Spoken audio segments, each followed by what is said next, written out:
जो आपला पेरू निघल त्याचा एक 15 रुपये किलो पर्यंत पेरूचा खर्च जातो. 15 रुपये म्हणजे खर्च तुम्ही काढलाय म्हणा. हा, असा खर्च काढला तर 15 रुपये किलो पेरूचा एका खर्च पेरू तयार व्हायला 15 रुपये खर्च येतो. हा, 15 रुपये खर्च येतो. पेरू खराब होते ना उन्हामुळे, त्यासाठी मग क्रॉप कव्हरचा वापर केलाय. म्हणजे खर्चाच्या दृष्टिकोनातून विचार केला तर परवडतंय का ही क्रॉप कव्हर? हा, खर्चाच्या दृष्टिकोनातून पण परवडते आणि जास्त लाईफ टाईम चालते ना. 4-5 वर्ष क्रॉप कव्हरची लाईफ आहे, त्यामुळे जास्त दिवस चालतोय. आणि पेपर मारते ती, मग पेपरला लाईफ नाही. एकदाच पेपर मारला की हार्वेस्टिंग झाले की पेपर खराब होते ना, त्यामुळे जास्त खर्च वाढतोय पेपरचा. म्हणून हे क्रॉप कव्हर बांधलेलं आहे सगळं. 8 महिन्यानंतर माल चालू झाला. आपण झाड तयार करण्यासाठी शेंडा मारत गेलो, त्यातून जी कळी येईल ती कळी ठेवत गेलो, त्यामुळे 8 महिन्यात आपला माल चालू झाला. नंतर तसंच शेंडा टॉपिंग करत गेल्यामुळं कळी येत राहिली, त्यामुळं पहिल्याच वर्षी 2 पिकं झाली. नंतर आता मे मध्ये छाटणी करून नंतर असं शेंडा टॉपिंग करत करत प्रत्येक 2 महिन्याला पीक येते. म्हणजे आता प्रत्येक 2 महिन्याला तुम्ही पीक घेताय. प्रत्येक कसं नियोजन म्हणजे छाटणी प्रत्येक पिकाला करतच नाही. शेंडा छाटणी केली की जे पीक येतंय त्याची फुलण्याच्या वेळेस वर नवीन शेंडा मारतो आम्ही. शेंडा मारला की त्यातून अजून कळी येते. असं करत 4 वेळा शेंडा मारला तर वर्षातून 4 पिकं तयार होते. जर प्रत्येक 2 महिन्याला एक पीक निघत जाते. हे आमचा आता 4था बहार चालू आहे. म्हणजे पहिल्या वर्षीचं 2 सोडलं तर ह्या वर्षीचं नंतर 2रा बहार चालू आहे. 3रा बहारचं सेटिंग आमचं तयार झालेलं आहे आणि 4थ्या बहारची कळी आहे आता. त्यामुळे हे 4 बहार आमचे आता वर्षात होऊन जाते. व्हीएनआरचा बहार तसं नाही धरतात, कारण व्हीएनआरच्या झाडं ट्रेसवर जातात लगेच. तशी झाडं ट्रेसवर जात नाहीत, माल देतच राहतात. व्हीएनआरची झाडं जास्त माल झाला की ट्रेसवर जाऊन व्हीएनआरची सेटिंगच होत नाही. पुढची शेंडा खोडल्यानंतर जी सेटिंग व्हायला पाहिजे ती व्हीएनआरला होत नाही. जशी ह्याला होते तशी त्याला होतच नाही सेटिंग. नमस्कार शेतकरी मित्रांनो, आज आपण सांगोला तालुक्यातील शिवणे या गावात आलेलो आहे. तर मित्रांनो, हा बघायला गेलं तर संपूर्ण दुष्काळी भाग आहे. तरी पण या तरुण शेतकऱ्याने पेरूचा एकदम चांगल्या क्वालिटीचा प्लॉट यांनी आणलेला आहे अशा दुष्काळी भागात सुद्धा. तर मित्रांनो, हा 500 झाडांचा रेड डायमंड ह्या व्हरायटीचा प्लॉट आहे. मित्रांनो, या भागात बघायला गेलं तर जास्त करून तैवान पिंक या व्हरायटीची लागवड आपल्याला बघायला मिळते. तर या तरुणाने रेड डायमंडचा प्लॉट आणलेला आहे. तर या प्लॉटविषयी म्हणजे रेड डायमंड व्हरायटी लागवडीपासून ते उत्पादनापर्यंत यात काय अडचणी येतात, लागवड कशी केली पाहिजे, अशी संपूर्ण माहिती आपण या व्हिडिओच्या माध्यमातून जाणून घेणार आहे. जर कोणी आपल्या चॅनलवर नवीन असेल तर चॅनलला सबस्क्राईब करा, म्हणजेच असेच नवनवीन व्हिडिओ तुम्हाला आपल्या चॅनलवरती पाहायला मिळतील. नमस्कार. आपला परिचय द्या. माझं नाव रोहित राजाराम गाडगे, राहणार शिवणे, तालुका सांगोला. आपला ही प्लॉट आता कधीची लागवड आहे? आपल्या प्लॉटची जानेवारी 2024ची लागवड आहे. तर आता ह्या भागात बघायला गेलं तर म्हणजे पिंक तैवान जास्त करून बघायला मिळते. तर तुम्ही ही व्हरायटी कशी काय चूज केली? यूट्यूबवर माहिती घेऊनच ही व्हरायटी चूज केली आम्ही. असं तरी म्हणजे आधी कोणाचं प्लॉट बघितलं होतं का काय? म्हणजे पहिली कोणती पिकं घेत होता तुम्ही? पहिले आम्ही मका हीच पिकं घेत होतो.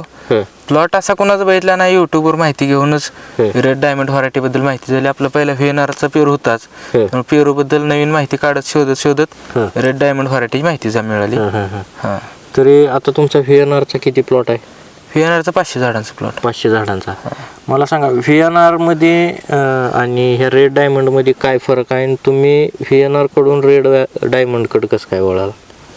व्हीएनआरला आणि तैवान पिंक एक त्यांना रेट कमी भेटायला आला मार्केटमध्ये, कारण लागणी भरपूर झाल्यामुळे मार्केटला रेट रिवर्स आली त्यांची. मग नवीन कुठल्या मार्केटमध्ये लागण बघितली ना, नवीन कुठली व्हरायटी चालते, तर हे व्हरायटीची माहिती मिळाली रेड डायमंड, म्हणून मग हे नवीन व्हरायटी लागली केली. आता तुमच्याकडे व्हीएनआरचा पण प्लॉट आहे. ती किती झाडांचा प्लॉट आहे? 500 झाडांचा व्हीएनआर. आणि ही रेड डायमंडचा? हे पण 500 झाडांचा प्लॉट आहे. म्हणजे दोन्ही पण 500 झाडांचा प्लॉट आहे. तर त्याची किती पिकं झाली आता व्हीएनआरची? व्हीएनआरची 8 पिकं झाली. ती 4 वर्षाची बाग आहे व्हीएनआरची. आणि ह्या प्लॉटची किती पिकं झाली? ह्या प्लॉटची ही 4थं पीक आहे. 2 वर्षात 4 पिकं झाली? ह्या 2 वर्षात 4 पिकं झाली. तर दोन्ही व्हरायटीमध्ये रेटचा विषय झाला, पण उत्पादनात काय फरक पडतंय का दोन्हीत? उत्पादनात काय फरक पडत नाही. ह्याला पण उत्पन्न रेड डायमंडला पण भरपूर उत्पन्न निघतंय, VNRला पण उत्पन्न भरपूर निघतंय. उत्पादनात काय फरक पडत नाही. पण रेटचा विषय जास्त, रेड डायमंडला रेट जास्त भेटत असल्यामुळे जास्त फायदा होतो. तरी मला सांगा, ह्याची लागवड करताना कोणत्या सीझनला लागवड केली पाहिजे? सीझनचा काय विषय नाही, फक्त जास्त पावसाच्या दिवसात लागवड करू नये, कारण लहान रोपांची मुळीची वाढ जास्त होत नाही पावसामुळे, जास्त पावसामुळं. त्यामुळे पाऊस नसताना हिवाळ्यात किंवा उन्हाळ्यात लागण केली तरी चालते. कशी लागवड केली तुम्ही लागवड करताना? म्हणजे म्हणजे शेताच्या मशागतीपासून काय खत वगैरे टाकलं का लागवड करताना कशी लागवड केली तुम्ही? मशागत नांगरणी करून रोटर करून रान सप्पई केलं आणि सप्पई रानावर खात वळीने असं खात गाठला, जे आपल्याला 12 फुटावर वळ तयार केली आणि वळीने खात घालून त्यावर रोपांची लागण केली. 12x6 वर रोपांची लागण केली. तरी लागवड करताना किती खत वापरलं होतं तुम्ही? शेणखत 2 ट्रॉली शेणखत वापरलेलं फक्त. 500 झाडाला? 500 झाडाला. आणि तिथून लागवड कितीवर अंतर किती आहे? 12x6 वर लागण. 12x6 अंतर आहे. तर 12x6 ही अंतर योग्य आहे का काय कमी जास्त असलं पाहिजे? नाही, काय नाही, योग्य आहे अंतर. ट्रॅक्टरनं फवारणी बसते. 12 फूट असल्यामुळे ट्रॅक्टर सहज फिरतो आणि 6 फूट दोन्ही झाडातलं अंतर योग्य आहे. सुटसुटीत झाड बसते ती. ज्या वेळेस तुम्ही लागवड केली त्यावेळेस पहिलं पीक तुम्ही ह्याच्यावर कधी घेतलं? 8 महिन्यामध्ये आमचं पहिलं पीक चालू झालं. 8 महिन्यानंतर पहिलं पीक चालू झालं. पहिल्या पिकाला किती माल निघाला होता तुमचा? 3.5 टन निघालेला पहिल्या पिकाला. तिथून परत म्हणजे 2 वर्षात तुम्ही 4 पिकं घेतली म्हणता. आता 4थं पीक आहे तुमचं. तर कसं नियोजन केलं तुम्ही 2 वर्षात 4 पिकं असं? म्हणजे काय केलं, 8 महिन्यानंतर माल चालू झाला. आपण झाड तयार करण्यासाठी शेंडा मारत गेलो, त्यातून जी कळी येईल ती कळी ठेवत गेलो. त्यामुळे 8 महिन्यात आपला माल चालू झाला. नंतर तसंच शेंडा टॉपिंग करत गेल्यामुळं कळी येत राहिली. त्यामुळं पहिल्याच वर्षी 2 पिकं झाली.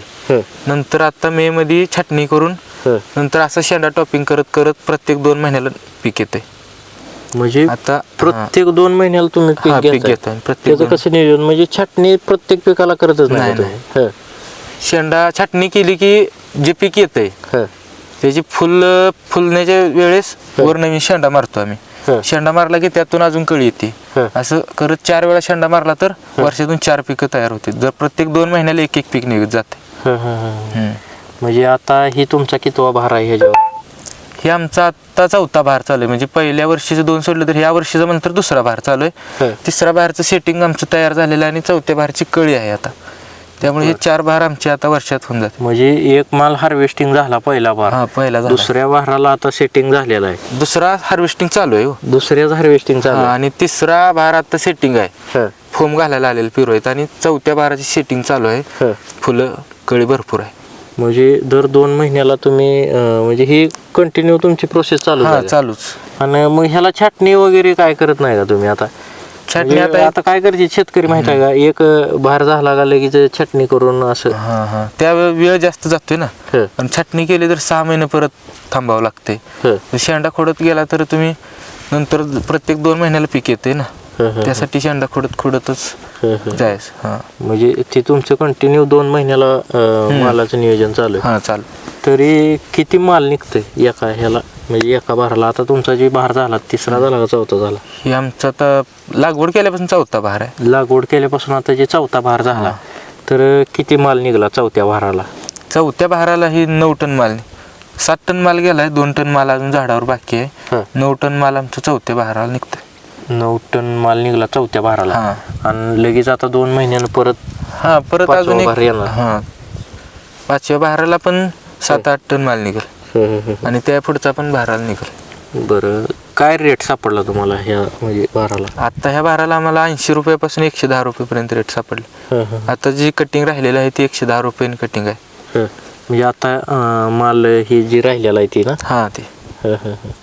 तर आता आपल्या इकडे बघायला गेलं तर म्हणजे ओपन प्लॉट आहे ते, ही तुम्ही वरनं काय म्हणते ह्याला क्रॉप कव्हर हे क्रॉप कव्हर पण हे केलंय तुम्ही, तर काय फरक पडतोय का ह्यानं? ह्या व्हरायटीला रेड डायमंडला उन्हाचा जरा जास्त त्रास होतोय आणि जास्त त्रास होत असल्यामुळे पेरू खराब होते ना उन्हामुळे.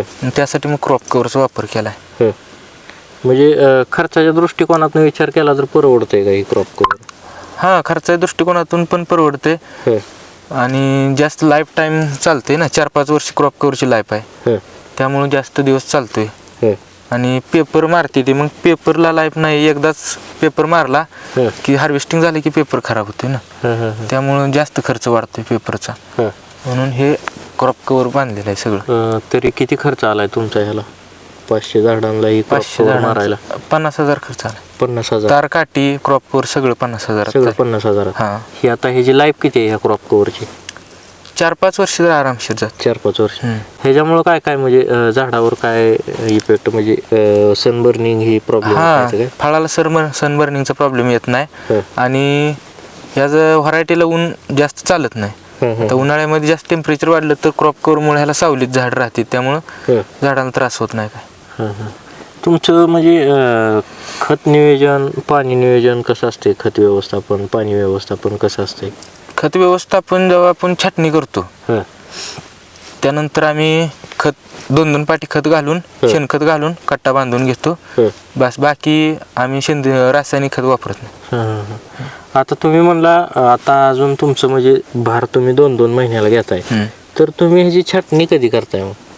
छाटणी आम्ही आता 4 भार झाले की जास्त झाड उंच जाते. आता 4 भार झाले की छाटणी करणार आम्ही. मे ते जून मध्ये छाटणी करतो. आणि परत तिथनं किती दिवसात फळावर येते बाग? छाटणी केल्यानंतर 6 महिने लागतात. 6 महिने? 6 महिने. आणि तिथून परत तुम्ही किती भार घेणार? नंतर कंटिन्यू 4 भार आम्ही 2-2 महिन्याला घेत जातो.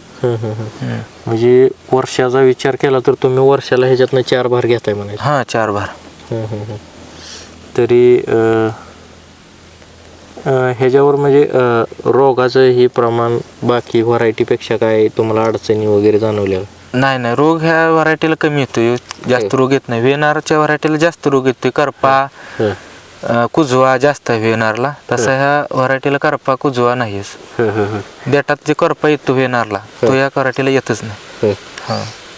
म्हणजे आणि आता बऱ्याच शेतकऱ्यांचं म्हणणं काय येतं की रेड डायमंड जी व्हरायटी आहे ह्या व्हरायटीला सेटिंगचा प्रॉब्लेम जास्त येते असं म्हणणं आहे शेतकऱ्यांचं. नाही, सेटिंग भरपूर होते आमच्यात. तर आम्ही थिनिंग करून माल ठेवतो.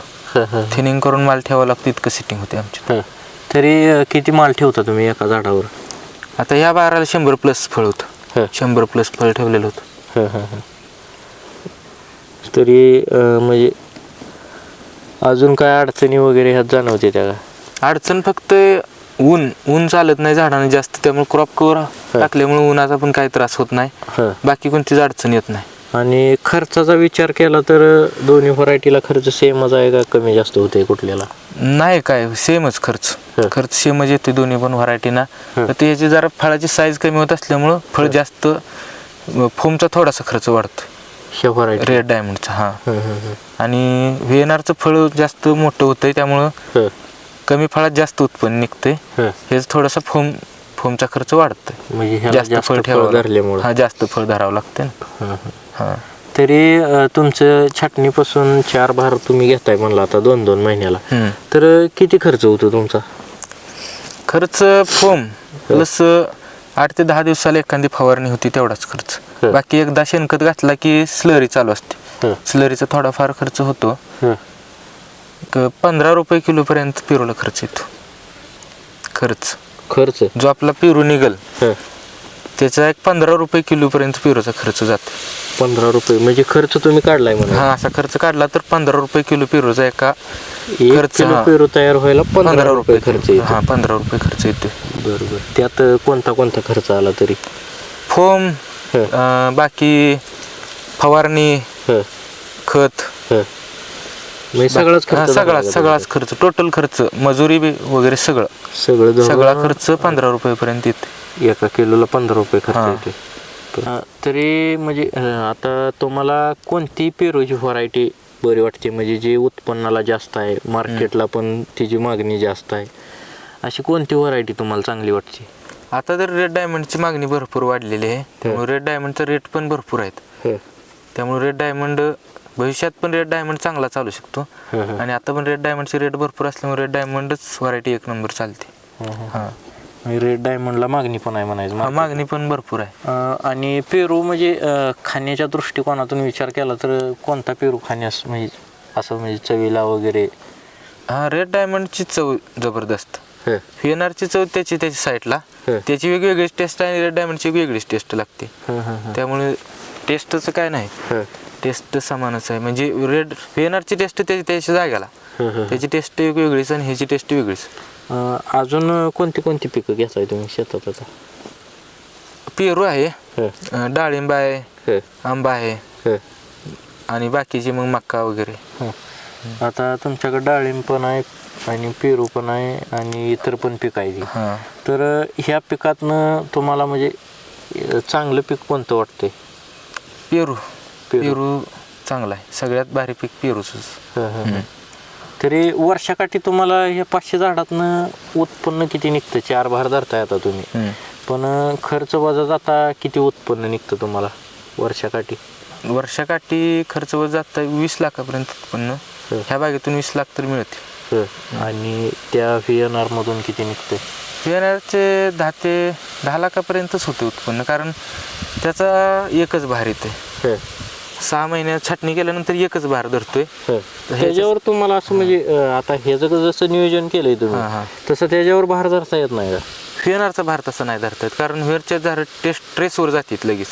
तशी हे झाडं ट्रेसवर जात नाहीत, माल देतच राहतात. व्हीएनआरची झाडं जास्त माल झाला की ट्रेसवर जाऊन व्हीएनआरची सेटिंगच होत नाही. पुढची शेंडा खोडल्यानंतर जी सेटिंग व्हायला पाहिजे ती व्हीएनआरला होत नाही. जशी ह्याला होते तशी त्याला होतच नाही सेटिंग. म्हणजे ह्या व्हरायटीला तुम्ही 4 भार घेऊ शकताय घेतल्यात? 4 भार घेतले. तर आता तुम्ही कोणाचं म्हणजे इतर तुमच्या भागात पण पेरू ही प्लॉट आहेत, तर असं तुम्ही कोणाचं प्लॉट वगैरे बघायला जाता का? एखाद्याचा चांगला असेल तर असं? आपली रोपं जी घेताना आपण शिरबाई शिवाजी गाडगे पंढरी फार्म मधून आपण रोपं घेतलेली, त्यांच्याच मार्गदर्शन चालू आहे, त्यांची पण बाग बघायला जातो. म्हणजे त्यांच्या मार्गदर्शनाखाली चालू. रोपं ही निवडताना म्हणजे काय बघायला पाहिजे का रोपात? असं रोपं निवडताना शक्यतो निमॅटोड असलेली रोपं घेऊन ये. रोपं निवडताना निमॅटोड आहे का नाही रोपांवर ती चेक करूनच रोपं घ्यायला पाहिजे ते. निमॅटोड जर असला रोपांवर तर बाग खराबच होते. तरी कसं ओळखायचं म्हणजे रोप घेताना? रोपाच्या मुळीला निमॅटोडच्या गाठी जर असेल तर ती रोप घेऊनच. ती देते का खात्रीशीर रोप? हा, पंढरी फार्मवर खात्रीशीर रोप मिळते ती. त्यांनी. तर मित्रांनो, जर काही तुमचे म्हणजे पेरू पिकाविषयी जे काही प्रश्न असतील ते तुम्ही कमेंट करत चला. म्हणजे पुढील आपण त्या विषयावर पुढचा जो व्हिडिओ बनवणार आहे तो आपण त्या विषयावर बनवण्याचा प्रयत्न करू. धन्यवाद.